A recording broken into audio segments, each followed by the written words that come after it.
Hello, let's paint a beautiful, simple, abstract sort of beach scene.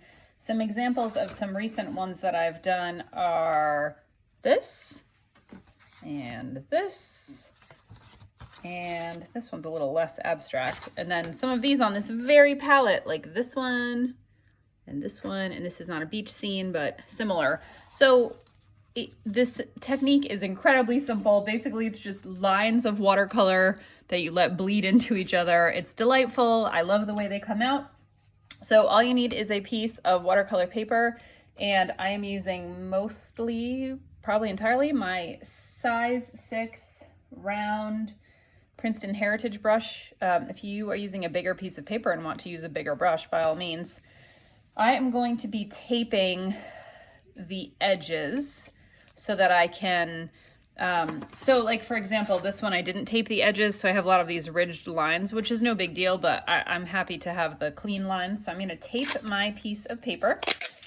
If you have not done so yet, if you're using your dried out watercolors, you can, I'm using my spritzer bottle to wake up my colors. And I have my water nearby, and I'm gonna tape this off. And I use, right now I'm using Kilimanjaro watercolor paper, and this is a watercolor block. You have seen me use this many times if you've watched my painting videos. It's what's the word? You know, it's like fastened on all sides. It's a block of paper, so that generally you don't need to tape that kind of paper. But since I'm dividing my 10 by 14 pad into 5 by 7 segments, I need a way to sort of mark them off from each other. And so adding this tape just allows me to get a clean line and that white border. So I am just doing a tiny little tape line. I didn't mention it, and you can't see me doing it. I always take the masking tape and put it on my pants, stick it to my pants, and then unstick it and then put it on the paper, just to make it less sticky so it doesn't tear the paper. So that's me ripping it off my pants. All right, so I do not have a plan for this. Usually I like to have some sort of color scheme in mind. Maybe I'll do a very soft palette this time instead of such a bright palette. Or maybe not. It's hard for me to do mellow palettes. But I know one thing that I want to do is roughly determine where I want the line of the sea to be. I think it might be up here for a lot of sea, or maybe down here. I don't know. And the line of the sand, so I can paint those lines first just so they have some time to dry. Mostly I let all the colors bleed into each other, but I do want there to be at least a bit of a clean line between the sky and the ocean. I don't want them to bleed into each other. Although you can do that as well. This is an abstract painting. I'm not trying to make this look exactly like the ocean. So over here in my palette, I'm just mixing up a bluish, purplish tone. I'm using some sky blue. I already had some purple in my palette. And I'm just gonna do a line. I like doing a lot of sky. I can't help it. Do I want it to be half, maybe more? Do I want it to be all sky? Maybe I do. I know, this is really interesting, isn't it? It's even more interesting than watching paint dry. I do want some of each. Okay, so I'm gonna do a line across here, just a thin line as straight across as I can make it. This is coming up. I'm gonna push that back down. And I just want that to have a little bit of time to dry before I get the sky colors to it. And then I'm also gonna determine where to put my shoreline. So mixing up a sand color, the simplest way to do it, I would say, is to start with a light yellow if you have one, like a lemon yellow, but any yellow will do. And then mix, if you have like a periwinkle color, like a light blue, light purplish blue, mixing that with the yellow will start you off getting a pretty decent sand color. And then since I do several different shades of brown tans, I sort of add colors as I go. So if I think, so I'll just show you, I made this with a combination of like a lemon yellow, a medium cad yellow, and then some of that periwinkle color I have. So let's see, this is going to be the ocean, and then let's just do a little bit of beach down here. This is probably a little bit greener than I want it to be, and to balance out green, you would add the color that is the opposite on the color wheel, and the opposite color from green is red, or a pink would work too. I'm just gonna leave that for now though and let it dry a bit. I'm not gonna do, or maybe I will do the whole shore. I'm gonna add pink to it. I've added too much pink. You cannot see my palette, but I'll show you the color. I'll just put it right on there. So you can either paint right up against the color you just did and let them bleed into each other, or you can paint further down and give the individual lines a little time to dry. So can you see that color? It's kind of pink. So then yes, to balance out that, I'm gonna add a little bit of green back into it.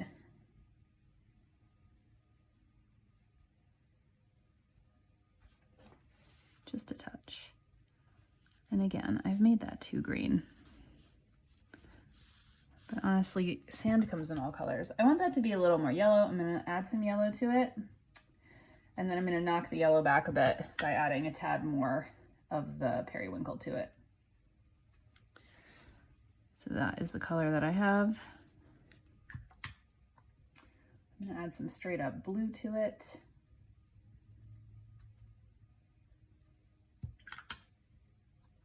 I know you can't see what I'm mixing. Just play around with colors that you like. I like to keep a piece of scrap paper near me. I actually don't have one right now. And that way you can see what the color looks like before you're committing to it. And of course, if you have a brown in your palette and you just want to use a straight up brown, go for it.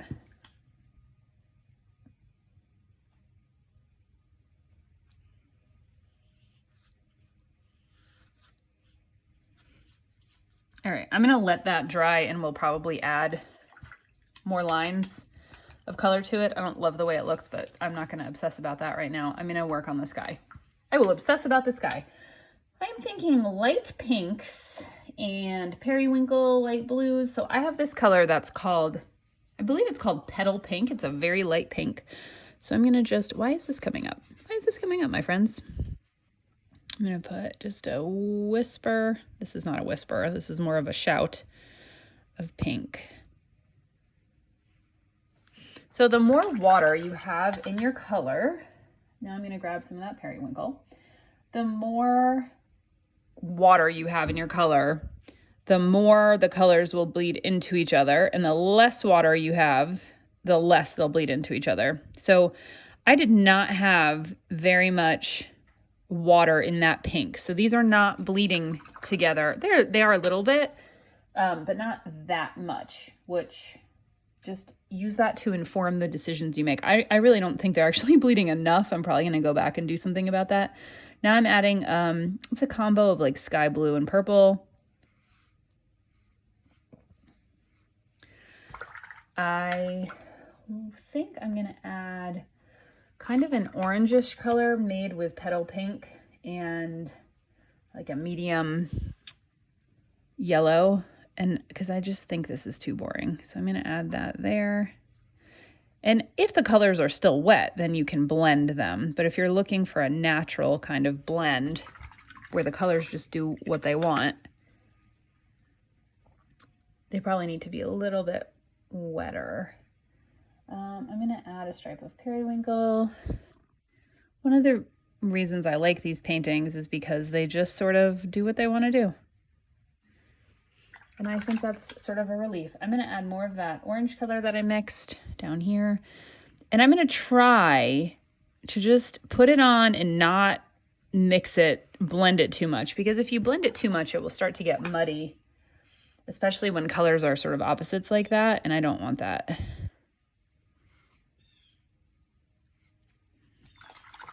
I feel like that needs some blue up there. I'm going to grab that blue that I mixed and just put a line of it across. This is all about lines lines across. Every single stroke is just a line across.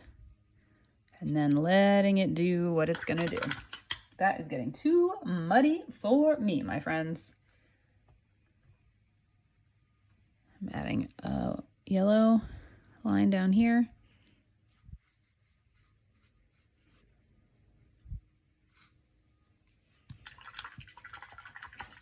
If things start to happen like what's happening up here, I'm just gonna let that dry completely. I don't wanna add to the mud. I'm just gonna leave it. Now I'm gonna grab my periwinkle again. Why am I adding periwinkle when I was just talking about how everything is getting muddy? I don't know, because I want more periwinkle, but I'm not gonna mix it too much. I'm not gonna smush it around. Let's do some more of like a pinkish orange color.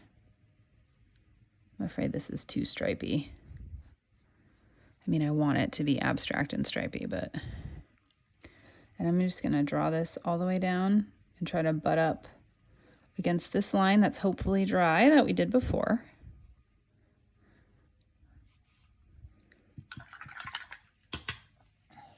What usually happens is that I will try not to use too much yellow in my paintings.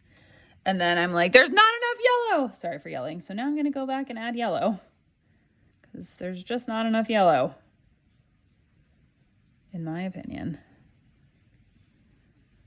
Again, I don't wanna go crazy mixing with the blue area because that'll make it too muddy. I'm just using straight up cadmium yellow, and I'm gonna go up there like that. I have a clean brush, slightly wet. I do not like this area. I do not know what I want to do with it. Now I'm turning it green. I'm gonna leave that like that for now and stop messing with it. And I'm gonna do the blue of the ocean. So, okay, my cat is meowing. We went to the beach, which is why I'm making all these different beach-inspired paintings. And ever since we got back, my cat, who is 16 and a half, Coconut, she just seems obsessed with me. I'm doing a very wide band here. She used to give me the cold shoulder when I came home. Now, we used to have another cat, Nola. We got them around the same time, 16 years ago. I'm gonna add a little stripe of darker blue. And they never got along. These two cats, Nola and Coconut, never got along. And I think maybe she gave me the cold shoulder when I got home from vacation because she was annoyed that I left her home alone with Nola. I don't know and Nola unfortunately just got ill and had to be put to sleep. It was March 2nd, 2020. It was like right before everything hit the fan with the pandemic, which, you know, I was thankful that I could be there with her and for her for that.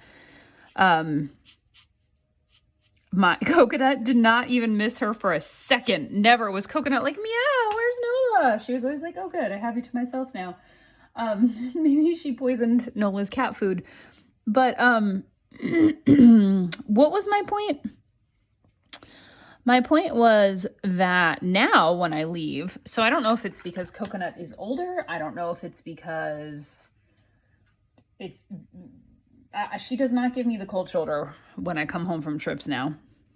Okay, now I'm just layering all sorts of blues and greens. See that? We're just gonna accept that. Not every painting I make is gonna work out.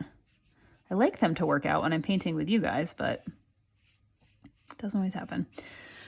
So now Coconut just seems happy when I get home, but she woke me up at 5 in the morning meowing for me. If she can't find me in the morning, like if I am not where she can see me because she's getting kind of old and she can't really hear that well anymore. She meows for me. She meows loudly and insistently for me. Oh, the color's pretty, very Caribbean. As you can see, I hope, I am simply using different shades and drawing horizontal lines. The whole purpose of this is to make this easy. Easy, pretty, nice colors, simple. You get a nice, soothing painting, but without taking a ton of time, without needing any particular skills other than going back and forth with a paintbrush. I do not like that top color combination. So what am I gonna do? Anyway, coconut everywhere, meow, she follows me. I'm gonna add bright, bright, bright, bright pink. Remember I said I was gonna try to keep it muted? I lied to you. I did not intentionally lie to you, but c'est la vie. That is what has happened. Again, I'm using just a really bright, what is this rose pink? This might be rose pink. The paint underneath is like sort of dry, but not entirely dry. That's a little better. I need to do the same thing there though. I like that petal pink, but it's just not working for me in this situation.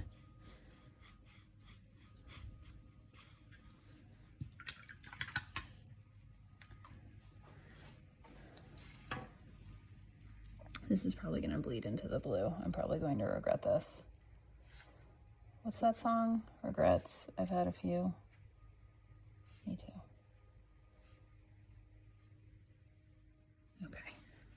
Okay. Feeling a little bit happier with that. I did say we could go back. It did get muddy. Now that you know exactly how I do this, which is with almost no forethought, you can make one without me. This could just be your practice one that you made. Yeah, I'm going back and adding some stripes here. This is going to be too wet. I'm not going to be able to do that one quite yet.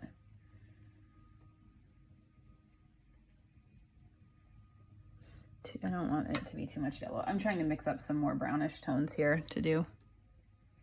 The one thing with, you can see here that the blue is bleeding.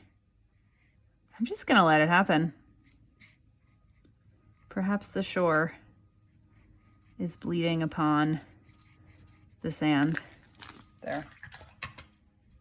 And then when it's completely, excuse me, completely dry, I will peel the tape off. Another thing you can do is if you have any paint markers of any kind, you could go back and add sharpening type details. Like I have my gigantic box of Posca paint pens. I may go back and draw, say like a really, once everything is totally dry, draw a really light yellow line right there just to make a really clean break. I might do a yellow line there to break up that muddiness. I could add some colors down here. It's whatever you want to do, but this is it. We have made our painting. Congratulations. I hope you enjoyed this. Please share with me what you have made. Enjoy.